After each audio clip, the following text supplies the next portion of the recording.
Did you know there's a brand new tax deduction that could put thousands of dollars back in your pocket if you bought a car in 2025? And here's the kicker. Most people don't even know it exists yet. I am Ron Siegel, certified liability advisor, helping families build wealth through strategic debt management. Let me share something that just landed on my desk from the latest Kiplinger tax letter. The IRS is rolling out guidance on a temporary new tax break that could be worth up to $10,000 for families who purchased a new vehicle in 2025.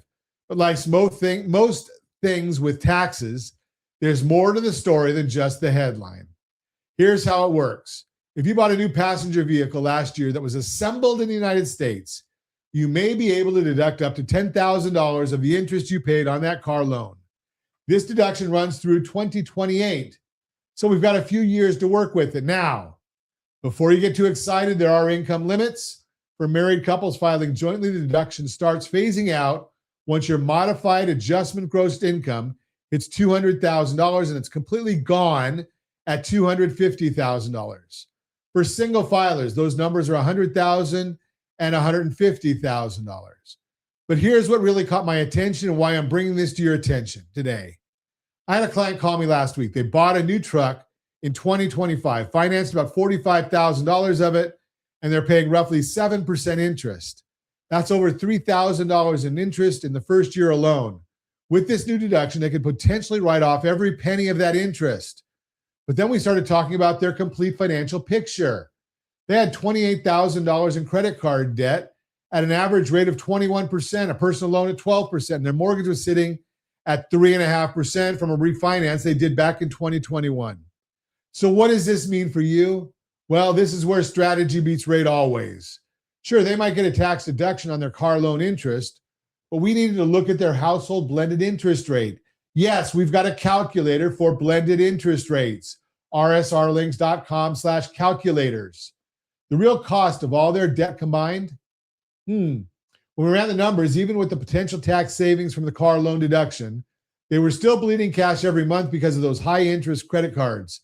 The household blended interest rate was over 14%. Here's what we did instead. We looked at repositioning some of their home equity, that trapped wealth sitting in their house doing nothing. By strategically consolidating that high interest debt, we dropped their household blended interest rate to under 6%. Yes, they gave up some of that 3.5% mortgage rate. But remember, it's not about one loan. It's about the impact on their household budget. That's why we've told you before, your 3% loan might be killing you. rsrlinks.com/3PCT. rsrlinks.com/3PCT.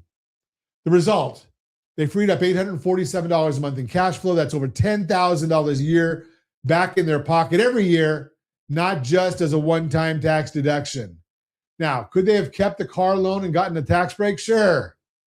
But that would have been focusing on eligibility when they really needed was suitability, what actually made sense for their family's financial goals.